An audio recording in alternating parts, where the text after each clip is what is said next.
Howdy, everybody in YouTube land. What we have in front of us today is another pocket TV type thing here. This one is a Sony FDL 3500. So this one here was actually sent to me for repair. I don't know what's going on with it yet, but I can take a pretty good guess considering what brand it is, what it actually is, and about when it was made. Because we have a nice picture of the Twin Towers there before they unfortunately met their demise in 2001. But yeah, considering when this was made and what brand it is, doesn't take much to deduce what is probably going on in here. But the impressive thing is, it's actually still in the box, and the box is in relatively decent shape. So, for American TV standard only, which is not the Japanese model, for customer use. It's kind of one of those things where they were trying to beat everything. Not just a TV, but also a radio, an alarm clock, and all kinds of different things. So, I don't know what I'm going to find inside yet, because I have not taken this out of the box until just now. Well, that's not original. That's a replacement power adapter. So that means someone has tried to use this thing already. Still has the original foam, it looks like. Got some documentation in here. Don't care about any of that. What I care about is this part right here. And it doesn't have the case with it either, because these came with cases as well. Actually, yeah, it does have the case. Never mind. Open mouth, insert foot. Yeah, this is in actually decent shape. I have a feeling a lot of these are, because this is not something you would really use on a daily basis, I wouldn't assume. This is more of a novelty thing. Oh god. This has that rubberized coating. Peekaboo. So, oh yeah, it's that switch is hard to move because it's moving against that rubber overcoating. So, yeah. But it's a nice little TV. Let's see, how does it come out of the case here? So I don't need you because you're not important anymore. I'll put you back in the box, set you out of the way. Alright, so this was a Model 35 as we mentioned before, but there's no manufacturing date. 91, 93, maybe? I don't know, somewhere in there. Now here's what scares me. Is the battery's leaked. God, this thing needs 6 AA's. Nope, I don't see any leaky oh boy. I don't see any leaky batteries. But this rubberized coating has gone sticky, as expected. Things like that ThinkPad rubber, they go bad. And unfortunately, the inscription's on this rubber. So eventually, this rubber will deteriorate, and that's going to be it. So I would never invest a whole lot of time into this. But anyways, let's see, memory. Oh, FM sensitivity. That's kind of neat. It's got a distance local switch. Brightness, hue. And apparently this thing's active matrix too, so. Now, I don't know what's wrong with it. I normally don't do that on this channel, but I figured since someone has already tried, clearly, by using this modern AC adapter, you might as well see what happens. So, standby, TV, nothing. Totally dead. Totally dead to the world. Now I have a feeling I know why. Nope, it's not center negative. This stuff is typically center negative. But not in this case. But no, it does not turn on. So, we're going to have to crack this guy apart and see what's going on with it. Alright, so I got the lid off, which reveals this right here.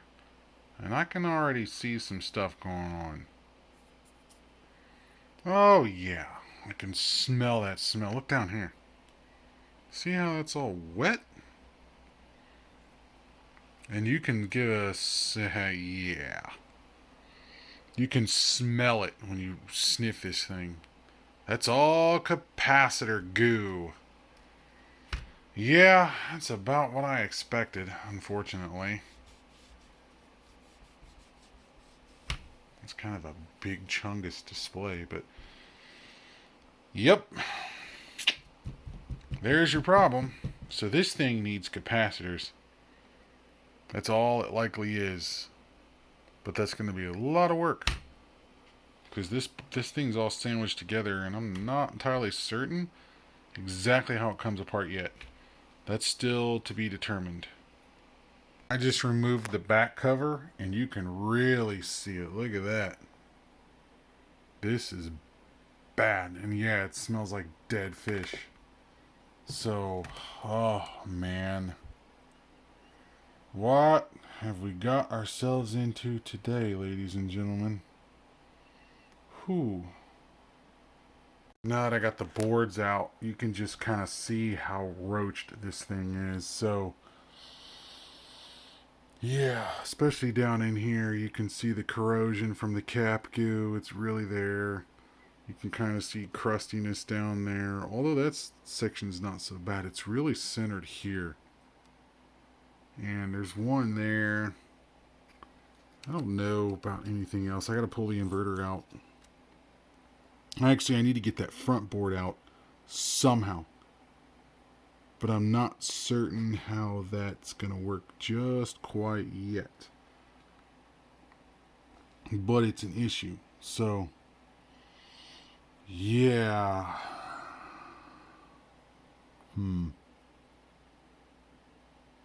But ultimately, the way this thing's sandwiched together is not fun. But yeah, the caps are they're leaking everywhere. So this thing needs caps. I figured that's what it was going to be, but that's where we are. Now that I have this thing all torn apart, we can really take a closer look at what we need to do. So I took the LCD and the backlight assembly with the tube and just set them in bags aside so they don't get damaged. So I'm going to leave that aside. But yeah, this thing needs a date with vinegar. It's really bad. It's just kind of got everywhere. So yeah, that needs done. I took the buttons out. This thing won't come out, so I'm just going to leave that alone. So I got to clean all that up. That just leaves the boards. So I got this board out. I can look up underneath it and see what we got going on. Now this board's not so bad. There's a few caps that need changed, but it's nothing serious. We have the inverter board, which I unsoldered the shield, removed the shield so I can take a closer look underneath. And yep, there's a couple caps hidden there. They all need changed, so we got to do that. And then that leaves this board here. Now this is the bad one. This is where all the damage is. Especially that capacitor right there. SME series. Not surprised. So yeah. Alright, well, the only thing left to do now is get a cap list of what I need to replace and go price them all out, inform the owner so we can determine what we need to do from there. Cleaning up all the case plastics with Q-tips and vinegar and alcohol and all of that. And I finally got a date code, 1992. Yeah, that checks out. Capacitors were garbage in that time period. Alright, so I got the capacitor list made. Here's my little list, in case anybody's curious. So I made that part there. And then that part there. Not all of these need replaced, I'm sure, but I'm going to replace some of them. Well, I'm going to replace all of them, but I'm sure not all of them need replaced. But the surface mount ones do for sure. Now, There's a lot of damage in this area from a leaky capacitor, but I can't really tell which one because I pulled this one's the same as all the rest of them. So I pulled the polymer didn't leak, so it's not that one. The 4.7 that was sitting here did not leak. I don't see anything there. Focus. That didn't leak. Now I have these SME series 100 mic. I can't tell if that leaked or not. Doesn't look like it. And then this is the one that was in that corroded spot. I can't, I mean, that may, come on. Focus! That may have leaked, but I can't really tell. I don't know, it's weird. It's very, very strange to me.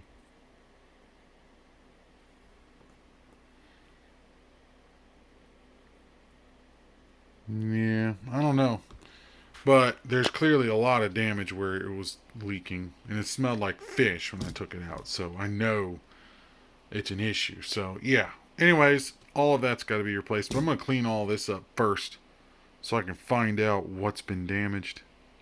Now that I have my capacitor list made up, I got the parts in that we need to redo this board. But there's a couple things that I want to point out. So right here, pretty sure it's right there. Yeah, right there is a via that's completely broken. It's open between the back side and the front side, and if we look, the back side, it's connected to the main rail coming in off the fuse right there. And that, if we follow this trace, this is the main power feed going into this DC-DC converter. So that makes sense why it doesn't turn on. So we need to fix that issue. And I want to pull all these caps so I can check around for more open vias, because that's why that doesn't work. Now these are clustered together very closely, so I don't know how I'm going to get the new ones in there just yet. But and we have this bodge ground wire between the two negatives of these two caps. So we have a break there, but we also have two breaks here. There's one there, which is not that important because that one's broke right there from corrosion. It's not that important because it's only coming through the board to this test point. So I don't really care about that one so much. But the one right next to it is also broken. And that's what's connecting this via here next to the reset line over to this capacitor there. So I need to run a bodge wire there as well. So I can't tell if it runs into anything underneath this connector. We shall see. But in the meantime, I'm going to go ahead and get the rest of these caps off. I'm going to start recapping this thing. But also I need to patch all the brakes. I got all the caps off of this thing, and this thing's just absolutely disgusting. And not to mention the pads are just coming right off with no force at all. They're just like lifting straight off. And it's because the cap goo, you can tell, just got underneath the pads and just ate it away. So yeah, it's unfortunate. So we're going to have to make a lot of bodge wires to fix this one. Alright, so here we are. I've got the caps on this board. It's not perfect because the problem I've been having is simply just heating up the pads. The pads are just falling off the board, even after removing the cap. So it's not the removal method. It's just, it's so saturated in cap goo that everything has just didn't turn out very well. But I got things in there as best as I could. I had to move that one off to the side. I had to do some patchwork there. Had to do some patchwork down here, some up there. It's a little bit rough, but it's together. So that board is done.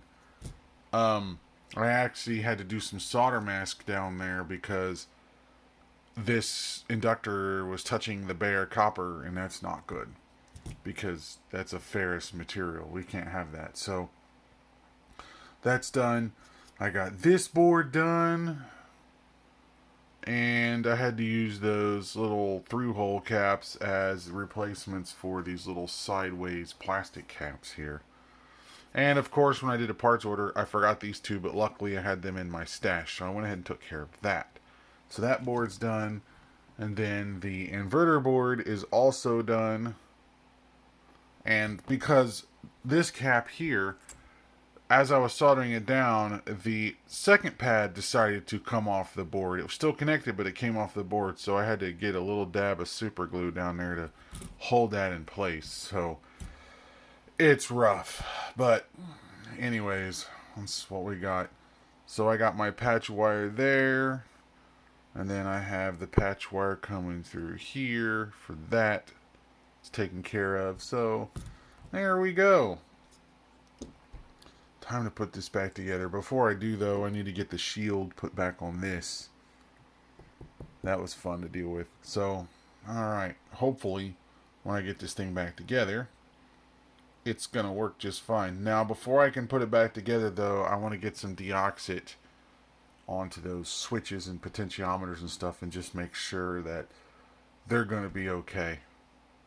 Also, that shield was heavily corroded, but I got it cleaned up and reinstalled, and I lost copper in the progress of cleaning it up with vinegar, but yeah, I might go over that a little bit with some aluminum tape or something, or maybe I'll just use some of this red stuff to seal it.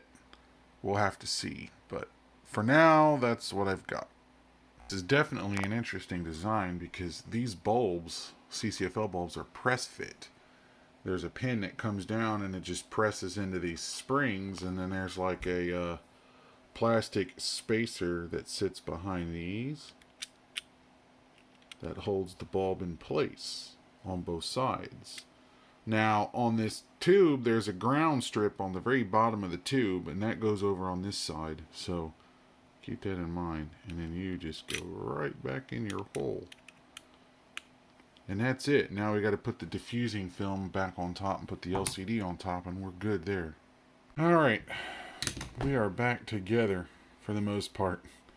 Of course, I put this thing all the way back together, and I forget to put that in there. That is the hold down for the bulb so it doesn't come back out. Whoops.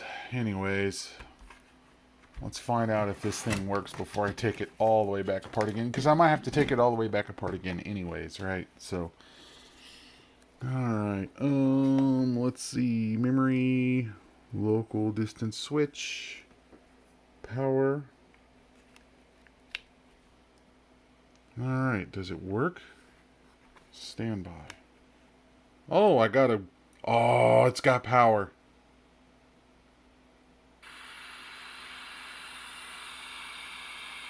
No screen, though. No inverter.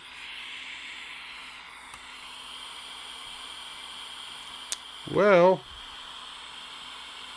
that doesn't work. So we still have a problem there, but let's see, does the radio work?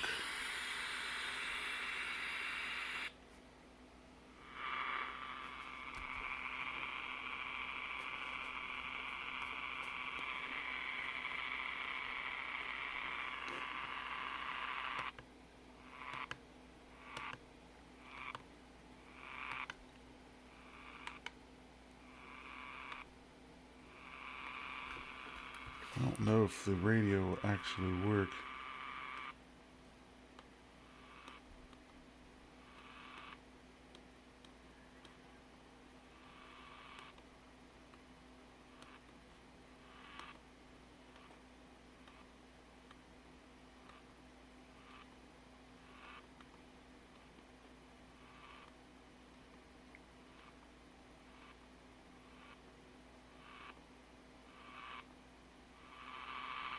Doesn't seem like it.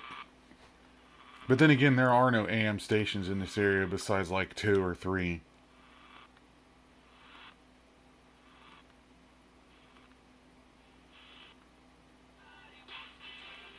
There it is.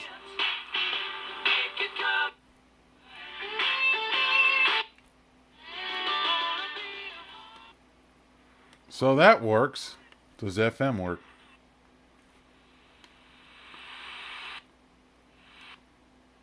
Probably not, because there's no antenna. So our problem really is the TV. Oh, there it goes. Wow. I guess it decided to work that time. Alright, well, I need to get the transmitter turned on so I can get a signal to it. So I will be back on that front. And there it is, it's working. Now I just got my finger on the antenna terminal, so it's not coming in real well, but it is working. And I'm just waiting for the 4000 to come online. It takes a long time for that thing to boot. Oh, there we go. There it goes. Now we're loading. The data's old. We gotta get the new data in, but it is working. I am pleasantly surprised. So all it needed was a recap, really. That's it. So I'm going to let this thing run for a bit.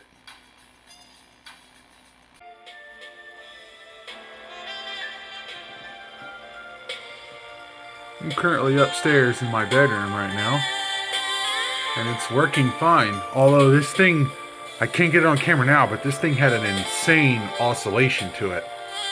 I'm wondering if there's capacitor juice like trapped underneath a chip somewhere. So I need to wash this board again because I've already washed it once. But we'll see. I'm going to let it run for a while and see what happens.